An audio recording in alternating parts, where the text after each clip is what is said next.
सभी छात्रों को मेरा नमस्ते। आज हम राइबोसोम के प्रकार और उनके रासायनिक संगठन के बारे में चर्चा करेंगे। आकार तथा अवसादन गुणांक के अनुसार राइबोसोम को दो श्रेणियों में रखा गया है। फर्स्ट, सत्रस राइबोसोम ये बैक्टीरिया में पाए जाते हैं तथा इसका अणुभार 2.7 गुणा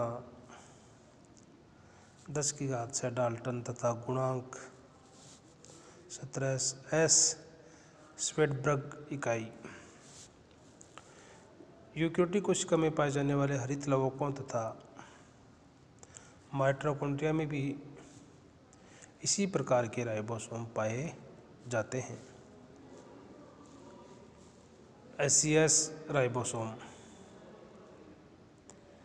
ये यूकेरियोटिक कोशिकाओं में पाए जाते हैं। ये 17 राइबोसोम की तुलना में बड़े होते हैं। इनका अणुभार 4 गुणा 10⁻⁶ डाल्टन तथा अवसादन गुणांक एसियस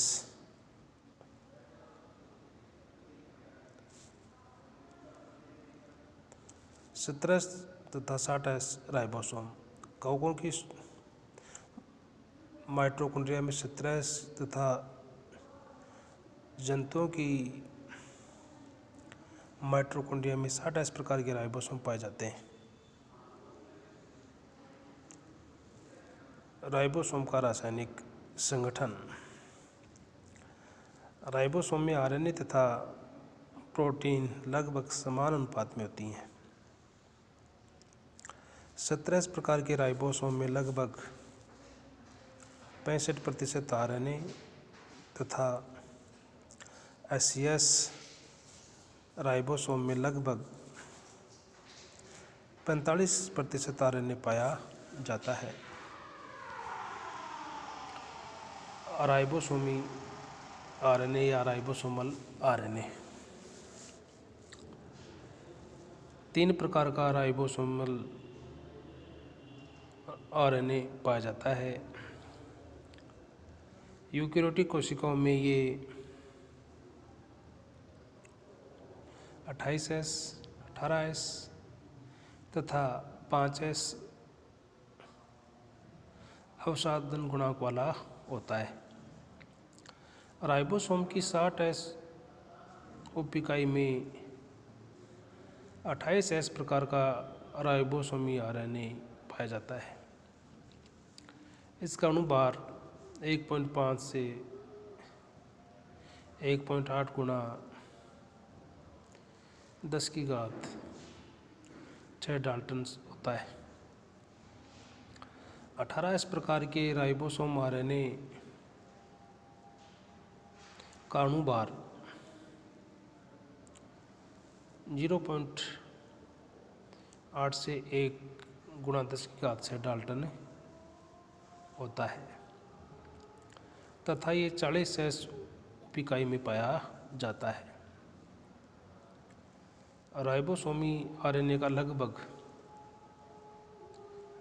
6000 एंगस्ट्रॉम लंबा तथा अत्यधिक कुंडली तंतु के रूप में होता है। सामान्यतः राइबोसोमी प्रोटीन आरएनए के इसी तंतु से जुड़ी रहती है। संपूर्ण आरएनए लगभग 12 न्यूक्लियोटाइड्स का बना छोटा अणु होता है और ये राइबोसोम की बड़ी उप इकाइयों में मिलता है। ये ट्रांसफर आरएनए से मिलता जुलता तथा इसका प्रारूप कलवर लीफ की तरह होता है जिसके कार्य भी ज्ञात नहीं है। प्रोकैरियोट्स में राइबोसोमल आरएनए 23S 18 प्रकार का। 23S प्रकार के राइबोसोमल आरएनए का अणुभार 1.2 गुणा 10⁻⁶ डाल्टन होता है तथा ये 50S उप इकाई में मिलता है। इसमें लगभग 3200 न्यूक्लियोटाइड्स पाए जाते हैं।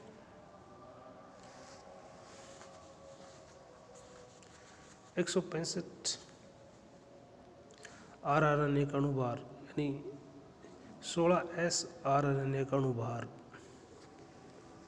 0.6 गुणा 10⁻⁶ डाल्टन तथा इसमें लगभग 1600 न्यूक्लियोटाइड्स मिलते हैं। ये राइबोसोम की 30 उप इकाई में पाया जाता है। Ribosomal protein. राइबोसोम के प्रोटीन वे अत्यंत जटिल राइबोसोम से लगभग 50 से 55 प्रोटीन आइसोलेट की गई। इनमें छोटी 30S प्रकार की उप इकाई में लगभग 21 प्रोटीन तथा बड़ी उप इकाई 50S में 34 प्रोटीन पाई गई। इनको कॉर्ड प्रोटीन या प्रारंभिक बंधन प्रोटीन कहते हैं। ये विशिष्ट रूप से केवल आरआरएनए से जुड़ती है।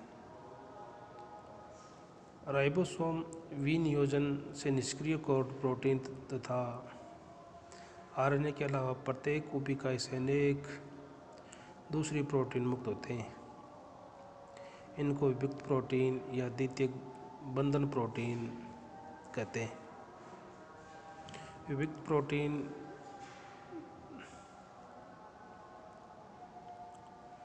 50 तथा 30 प्रकार की आरएनए तथा कुछ प्रोटीन मिलकर कोर पार्टिकल्स बनाते हैं। स्पिल्ड प्रोटीन और कोर पार्टिकल्स मिलकर सब यूनिट्स का निर्माण करते हैं।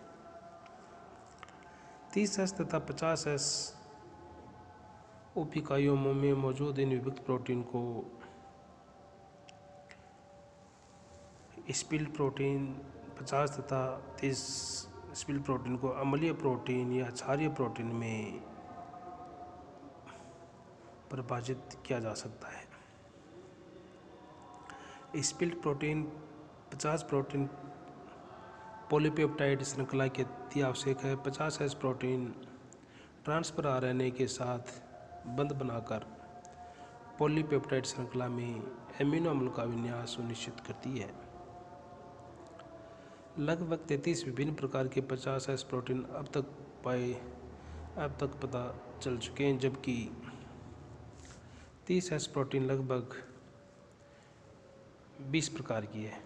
ये विद्युतीय क्षेत्र में विभिन्न गुण दर्शाती हैं। ये प्रोटीन अलग अलग डीएनए सिस्टोन्स के साथ कोड बनाती हैं।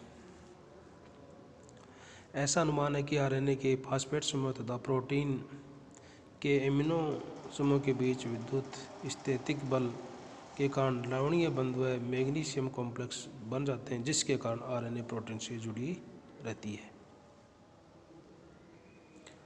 राइबोसोम के एंजाइम प्रोटीन। राइबोसोम के अधिकांश प्रोटीन एंजाइम की तरह कार्य करती है। ये प्रोटीन संश्लेषण की क्रिया में उत्प्रेरक की तरह कार्य करती है। उदाहरण के लिए प्रारंभिक प्रोटीन F1 तथा F2 प्रोटीन संश्लेषण का आरंभ करती हैं। ट्रांसप्रोटीन जैसे ही जी कारक तथा टीएस फैक्टर के राइबोसोम mRNA के ऊपर tRNA राइबोसोम के एक स्थल से दूसरे स्थल पर स्थानांतरित करने का कार्य करती है। एंजाइम पेप्टाइल ट्रांसफरेज पेप्टाइल श्रृंखला के एमिनो एसिड tRNA में बदलती है तथा एंजाइम टर्मिनल कारक R1 तथा R2 प्रोटीन संश्लेषण को समाप्त करके पूर्ण पॉलीपेप्टाइड श्रृंखला को मुक्त करते हैं। ओकावा व उनके सहयोगियों ने उपरोक्त कारकों को पृथक कर लिया। इनके अनुसार IF1 व IF2 कारक 30S उप इकाइयों से जुड़े रहते हैं। IF1 कारक SH समूहयुक्त एक क्षारीय प्रोटीन है जिसका अणुभार 8,000 डाल्टन्स। इसका SH समूह है GTP से बंधन में सहायक। IF1 एक विनियोजित कारक की तरह भी काम करता है। IF3 कारक GTP बंधन में आवश्यक नहीं। ये एक क्षारीय प्रोटीन है जिसका अणुभार 30,000 डाल्टन होता है तथा ये mRNA की 30S उप इकाइयों से बंधन का कार्य करता है। राइबोसोम का पुनः संयोजन। राइबोसोम के प्रोटीन मिश्रण में विशिष्ट rRNA के मिलकर राइबोसोम की उप इकाइयों को पुनः प्राप्त किया जा सकता है। उदाहरण के लिए 30S उप इकाइयों के प्रोटीन में 16S RNA मिलकर 30S उप इकाई पुनः संयोजित की जा सकती है। अगर हम राइबोसोम के कार्य की चर्चा करें तो राइबोसोम का जो प्रमुख कार्य है यह है प्रोटीन संश्लेषण। इसलिए राइबोसोम को प्रोटीन की फैक्ट्री के नाम से भी जाना जाता है। तो इसका जो प्रमुख कार्य है प्रोटीन का निर्माण, क्योंकि इसमें विशिष्ट जीन्स, विशिष्ट एंजाइम्स जिनके कारण प्रोटीन संश्लेषण की क्रिया को संपादित किया जाता है। तो यहाँ पर हमने राइबोसोम की रासायनिक संरचना व उनके कार्यों के बारे में चर्चा की। ओके, धन्यवाद।